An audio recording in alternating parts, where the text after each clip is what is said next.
केवल उसने और किंगसिंग ही इस बारे में जानते थे।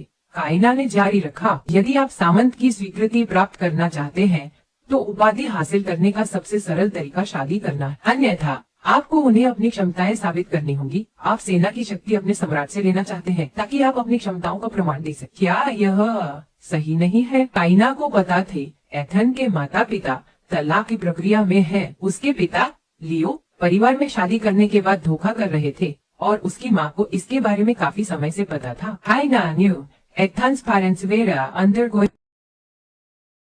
to drive her husband away after her son inherited the title. Unexpectedly, problems arose. Rumors spread throughout the city saying Ethan's sexual orientation was questionable. Therefore, the vassals opposed to inheriting the title. A vigorous 23-year-old young man had never even held a girl's hand. No wonder everyone was suspicious. But the truth was, Ethan suffered from mysophobia. It's a severe psychological condition. He couldn't have intimate contact with others. Contact and psychological discomfort. His mother didn't know the truth and kept looking for marriage partners for him, while Ethan wanted to prove his abilities to obtain the ducal title. Ethan asked, "How do you propose to solve my marriage issue? Can you believe it? This handsome 23-year-old man before them had never even held a girl's hand. And the reason was actually his mysophobia. Only he himself and his confidant knew this. Yet the woman before him knew the inside out. Kaina ordered someone to pour the चाय को अच्छी तरह से बनाने और उसमें दूध और सफेद चीनी डालने के लिए भी निर्देश दिया। एथन के हैरान चेहरे को देखते हुए कैना ने समझाया, यह एक खास चाय का मिश्रण है जिसे मैं अक्सर पीती हूँ जब मैं खाने के लिए बहुत व्यस्त होती हूँ, तो एक कप भूख को कम कर सकता है। कहते हुए उसने यह उसे थमाया, यह संकेत देते हुए कि वह भी इसे आजमा सकता। एथन को याद आया कि कैना अक्सर उसके लिए उपहार तैयार करती थी, शायद यह उनमें से एक था। फिर उसने हल्की सी चुस्की ली और अनएक्सपेक्टेडली का रूप से पाया कि यह स्वादिष्ट था।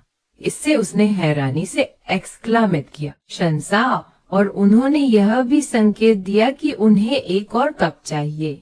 कैना ने हल्का सा मुस्कुराया, यह अच्छा है कि तुम्हें यह पसंद है। मुझे चिंता थी कि यह तुम्हारी पसंद के अनुसार नहीं होगा। इथान ने अपने सामने रखे चाय के कप को देखा। उसने पहली बार पसंद करने की भावना का अनुभव किया। कैना ने काम में जुट गई। अब इथान के संभावित मंगेतर उम्मीदवारों पर चर्चा करने का समय था। साम्राज्य के महल को छोड़ने के बाद इथान सीधे घर चला गया। अप्रत्याशित रूप से उसकी माँ उसका इंतजार कर रही थी। इथान ने अपने सिर को पकड़ लिया, सिरदर्द महसूस करते हुए। फिर उसने नौकरानी से चाय बनाने को कहा। उसने उसे याद दिलाना नहीं भूला, एक कप मजबूत बनाओ और दूध और सफेद चीनी डालना न भूले। अपनी माँ की पुजत नजर देखते हुए इथन ने व्याख्या की, ये एक ऐसा पीने का तरीका था जिसे उसने आज पसंद करना शुरू किया था। इसी बीच उसकी माँ ने सीधे मुद्दे पर बात की। कहा, ये वे विवाह के उम्मीदवार हैं जिन्हें मैंने तुम्हारे लिए चुना है। यह है काउंटाफेन परिवार की मिस बायशा। वह पियानो अच्छी बजाती है और कढ़ाई भी करती है। हालांकि इथन, उसने चित्र की ओर देखा, लेकिन उसे काइना के शब्द याद आए जो कहती थी कि उसे चक्कर आते हैं और संभवतः वह एक सैन्य परिवार में परिवार की मुखिया के पद को संभालने में असमर्थ है। सबसे महत्वपूर्ण बात यह है कि काउंट भारी कर्ज में है और जल्द ही अन्य परिवारों द्वारा निगल लिया जाएगा। अगली है मिस लिरा। उसकी ज्ञान और क्षमताएं एक बड़े परिवार को नेतृत्व करने के लिए अपर्याप्त है। खास तौर पर उसके पास हिस्टीरिया है। हालांकि यह भली प्रकार से छिपा हुआ है, लेकिन यह जल्द ही उजागर हो जाएगा। आखिरी है मिस ओलिविया। वह सुंदर है और उनके चरित्र में दृढ़ संकल्प है, के लिए बहुत उपयुक्त। इसके अलावा मैं आशा करता हूँ कि आप नहीं भूलेंगे, मैंने अब दोनों के बीच मैच के लिए जोर दिया था। Previewed life, passionate over handsome men and wouldn't marry anyone else in this life. They just Myers calmly, even introducing fiance to the handsome man. Ethan couldn't figure it out. Kaina couldn't possibly have discussed these things with his mother beforehand. And how did he get the feeling he was being led around? वास्तव में तर्क संगत रूप से सोचते हुए उसकी माँ की बातें गलत नहीं थीं। उसे वास्तव में एक पत्नी की जरूरत थी ताकि वह परिवार का प्रबंधन कर सके। लेकिन एक प्रेमिका के कान में मीठी बातें फुसफुसाना और उसकी मुंह देखी करना, वह ये सब नहीं कर सका। Facing Yaraver's face, he couldn't do any of these things. Ethan sighed firmly. I've said it many times. He will not get married though. However, his mother was also 40. This matter concerns the honor of the entire family. It's not something you can just decide not to do. Ethan frowned tightly. Juliana, time after all, I'm telling you his orgy. Now World War VII. You live at Taranseco. यह अजीब लगता है।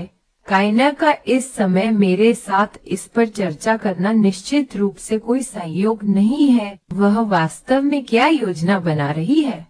मुझे उसे फिर से देखना होगा।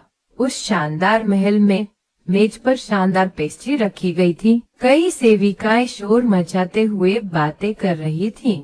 सब लोग आकर इन्हें आजमाओ। नए पेस्ट्री जो इस बार लाए गए थे, हम पहले इन्हें नहीं खरीद सकते थे क्योंकि ये बहुत महंगी थी। हाल ही में राजकुमारी के कारण हम जितना चाहे उतना खा सकते हैं।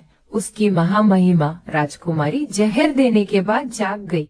अचानक से विशेष रूप से दयालु हो गया। यहाँ तक कि अगर हमारी सेवा सही नहीं है तो वह गुस्सा नहीं होती। यहाँ तक कि अगर हम गलतियाँ करते हैं तो राजकुमारी हमें माफ कर देती है। या हमें शायद उस व्यक्ति का धन्यवाद करना चाहिए जिसने उसे जहर दिया। लेडिया ने भीतर से उपहास किया। आर्वर्कर सीतर ने अंदर को तय किया। काइना के इतना कमजोर बन जाने की कल्पना नहीं की थी। तभी वेरा आई। राजकुमारी की नौकरानी के रूप में बिस्तर गृह साफ करने के बजाय तुम यहाँ गपशप कर रही हो। हालांकि लिडिया ने नजरअंदाज कर दिया। उनकी उच्चता, राजकुमारी ने तो मुझे आलोचना भी नहीं की है। खासकर तुम्हें मुझे डांटने का क्या अधिकार है? कि जो मैं अभी कर रही हूँ वह तुम्हारा काम है, यह मत भूलो। मैं बेंजामन परिवार की प्रतिष्ठित युवती हूँ और सही मायने में हमें नियुक्त करने वाला उनकी उच्चता रिजेव है, न कि उनकी उच्चता काइना। तुम हाल ही में काफी घमंडी हो गए हो, है ना? उनकी उच्चता काइना की कृपा पर भरोसा करते हुए तुम अहंकारी हो गए हो, है ना? खैर, उनके उच्चता रिजेव हमारा समर्थन करेंगे। हम यहाँ विशेष रूप से उनकी उच्चता कायना की निगरानी करने के लिए आए हैं, तो हमें बस उनके उच्चता रिजेव को संतुष्ट करना है। तुम क्या सोचते हो? तुम अपने आप को सच में अतिरंजित कर रहे हो। बात करने के बाद उसने अपनी टीम को दूर ले जाया। वेरा ने उनकी पीछे हटती हुई आकृतियों को देखा, अपने हाथों को भींचते हुए। क्या मूर्ख है? क्या तुमने कभी इतना घमंडी रखेल देखा है? चाले केवल वे आलसी नहीं है, बल्कि वे राजकुमारी का मजाक भी उड़ाते हैं। फिर वे राजकुमारी की व्यक्तिगत रखेल को उपदेश भी देती। वीरा ने इस समूह को मूर्ख समझा। उसने वास्तव में उनके साथ शामिल होने पर विचार किया। अब लगता है कि मुझे खुद को तैयार करना होगा।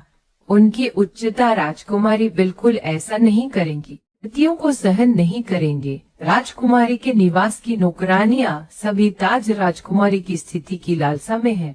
रिजेट साम्राज्य का एकमात्र राजकुमार। उसका रूप और तेजस्विता आकर्षक है, साथ ही उसकी आवाज भी मोहक है। उसके अनमोल स्थान के बीच लोग स्वाभाविक रूप से उसकी व्यक्तित्व की कमियों को नजरअंदाज कर देते हैं। ये समृद्ध युवा महिलाएं सभी मासूमियत से विश्वास करती हैं कि वे अपने प्यार का उपयोग करके उसकी ठंडी और हिंसक स्वभाव को बदल सकती है। सपना है वेरा केवल अपनी योग्यता साबित करना चाहती है। जो भी